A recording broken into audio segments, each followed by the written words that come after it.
Lettre de Ferdinand Fontaine à sa femme, le vendredi 10 mai 1940. L'adjudant Ferdinand Fontaine est un soldat belge, candidat sous lieutenant de réserve, et écrit à sa fiancée Marie-Joseph Delferrer, depuis Florifou, un bourg situé un peu en aval de Namur, sur la rive gauche de la Sambre, non loin de Floreffe. Il commande un groupe de combat de la 4e compagnie du 13e de ligne. Ma chère petite femme Jo. Entre 2h et 2h30 du matin, l'ordonnance Barlier vient nous faire réveiller. Alerte! Nous sommes tellement habitués à ces choses que nous nous apprêtons en vitesse sans penser que là-bas à l'est, les Teutons vont encore violer notre sol. C'est Raymond qui vient m'annoncer l'horrible nouvelle vers 8h, car je suis seul avec 6 soldats et des caporaux en plein bled, assez loin de toute habitation. Je crois d'abord au canard. On lance tellement de fausses nouvelles. Inquiet et ne pouvant accepter l'évidence terrifiante, je me place sur la route et je questionne les rares personnes qui peuvent passer. Toutes répondent la même chose. Notre Belgique est envahie par les Boches. Malgré tout, je ne parviens pas à assimiler cette douloureuse réalité.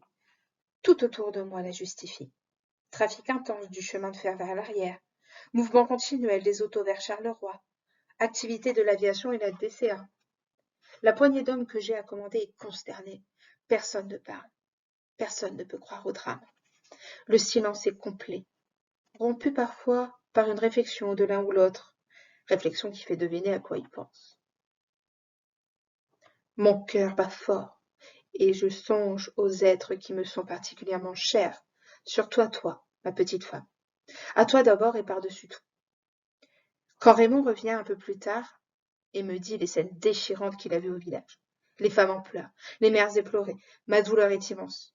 Et je sais que les écoles sont licenciées et que je vous vois tous.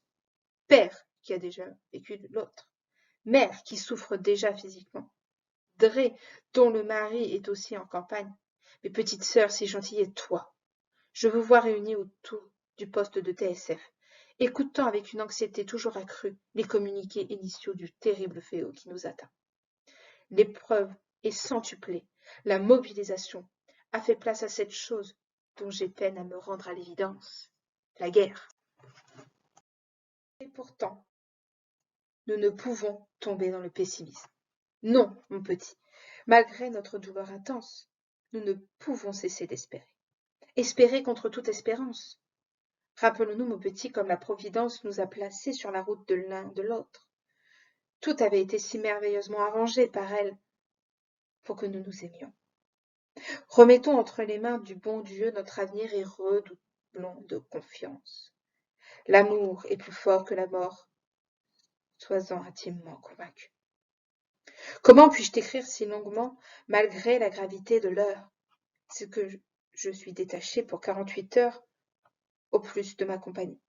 J'attends d'être relevée pour rejoindre. Je n'ai absolument rien à faire. Je viens de quitter mon bled, car un caporal envoyé en corvée m'annonce que les Français ne sont pas loin de nous. J'enfourche mon vieux clou et je vais saluer nos amis de France. Cette arrivée de troupes amies est un puissant réconfort pour nos hommes. Au revoir, ma bien-aimée. Sois courageuse, malgré la lourde épreuve. Répète-toi que je t'aime de plus en plus.